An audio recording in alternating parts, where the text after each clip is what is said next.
This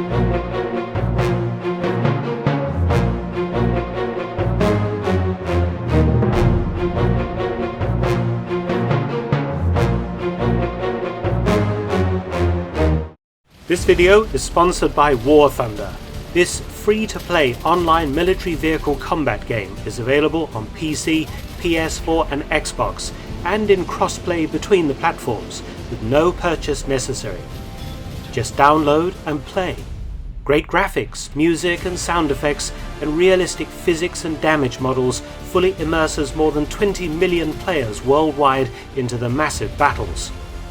Different modes allow everyone to select the level of realism suitable for them. The developers are very active, constantly provide free major updates to the game and add new features, vehicles and maps. What are you waiting for? Play War Thunder for free on PC, PlayStation and Xbox One. Support my channel and get a premium aircraft, tank or ship, and get a 3-day account upgrade as a bonus by clicking the link in the description.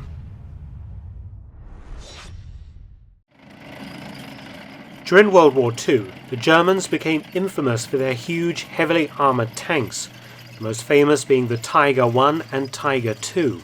Massively armoured and packing a fearsome punch, the Tigers were the nightmare vehicle that all Allied tank crewmen and infantry feared running into. But though often spoken of, the Tigers were, just like their animal namesakes, rarely seen and few in number. They were quite effective as psychological weapons, with Allied troops regularly calling any German tank that they encountered a Tiger. But the Tiger didn't emerge out of nowhere. Germany had a long history of designing and building heavy tanks. Towards the end of World War I, the Imperial German Army manufactured the 120-ton Großkampfwagen, or K-Wagen for short.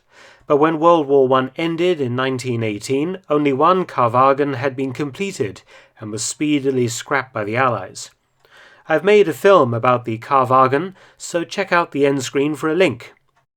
After Germany was defeated, her armed forces were severely restricted.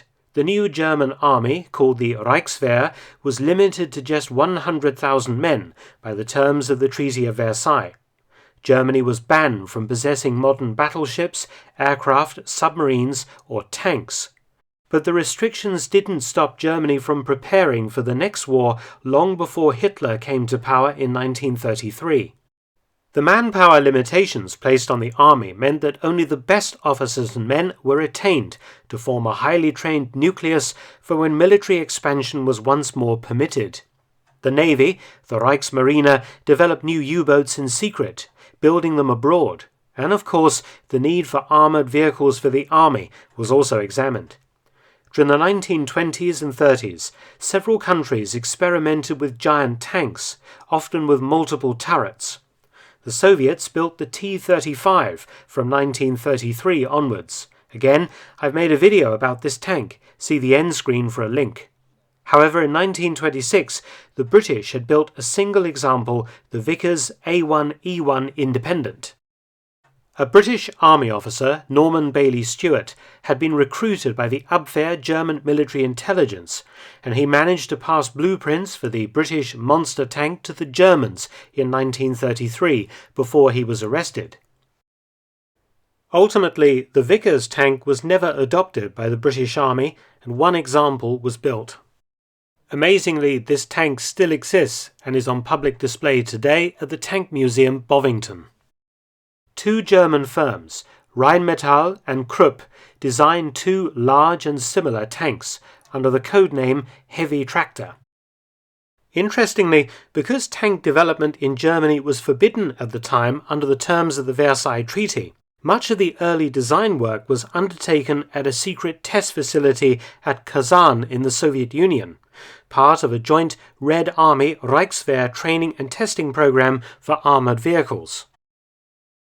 Both designs were for heavy tanks, the Rheinmetall vehicle weighing 23.41 tons, which was heavy for the 1930s. By comparison, the Panzer I weighed just 5.5 tons, the Panzer II 9 tons, and the Panzer 35T 10.5 tons. The new tank was officially called the PzKpfw Neubaufahrzeug V, and it was built in very limited numbers. It was comparable to the French Char B1 tank, which weighed 28 tons and housed 2 guns, and was almost impervious to fire from Panzer IIs and IIIs during the invasion of France in 1940. Using a turret manufactured by Krupp, the main armament was a 75mm KWK L24 gun, with a coaxial 37mm KWK 36 cannon, and there were also 2 MG13 machine guns mounted in Panzer I turrets. Although both designs were rejected by the Reichswehr as too complex and unreliable, accusations to be echoed when the Tiger entered service just a few years later, in 1934 2 prototypes were built of mild steel. In 1935 to 36, 3 more prototypes were built, this time with full armour. The sloped armour was between 13 and 20 mm thick, much thinner than that on the French Char B1. And the vehicles could manage a top speed of 25 km an hour and were crewed by 6. The German government used the 5 tanks as propaganda vehicles, famously appearing before the world's press at the 1939 Berlin International Automobile Exposition, while the German army that invaded Poland and later France fielded small tanks like the Panzer I and II, the 38T and the 35T.